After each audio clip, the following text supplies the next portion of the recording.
কাঠগড়ায় যেতে হবে। ইয়েস, গুড, যেতে হবে। আমি দোয়া করি আল্লাহর কাছে মান্নান ভাই আরো 20 বছর বাঁচুক। এইটাই দরকার। কারা বিচারে আওতায় আসবে, কারা এইসব অবৈধ কাজের জন্য, ব্যাংককে বাড়ির জন্য, কানাডায় বাড়ির জন্য কাদের বিচারে আনা হবে। ভারত বন্ধু, ভারতীয় মশলা ক্যান্সারের উপাদান নিষিদ্ধ হংকং সিঙ্গাপুরে। তাদের বন্ধু সীমান্ত ভাগের মতো মানুষ গুলি করে। ভারতে গিয়েছে বন্ধু কাজে নিয়ে, ভারতের আতিথেয়তা গ্রহণ করে।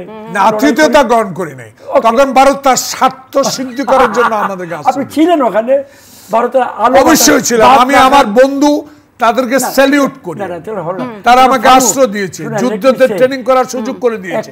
কিন্তু তাই বলে আমাকে প্রজা মনে করবে, আমাকে শাসন করবে, সেটা তো গ্রহণযোগ্য। এজন্য ভারতীয় পণ্য বর্জন করে সীমান্ত হত্যা বন্ধ করতে পারছেন,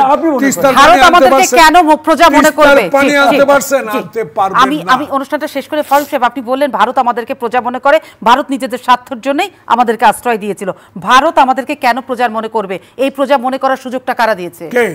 আওয়ামী লীগ। তাহলে সুজাতা সিং কেন সদর হসপিটালে যায় ইলেকশনে? তাহলে ভারতীয় লোকজন দিয়ে আজকে ভারত চীন আর রাশিয়া এক, ভারত চীন আর রাশিয়া এক হয়ে গেছে। তাহলে একবার ভারত রাশিয়ার বিরুদ্ধে স্লোগান হইতো, এখন আওয়ামী লীগ বলে ভারত। আওয়ামী লীগ যদি নিজেদেরকে প্রজা এবং এই দেশটাকে ভারতের প্রজা বানিয়ে থাকে, তাহলে কাঠগড়াইতে উঠাবেন সরকারি দলকে কেন? কাঠগড়ায় আরেকটি দল দেশ। কাঠগড়ায় যেতে হবে।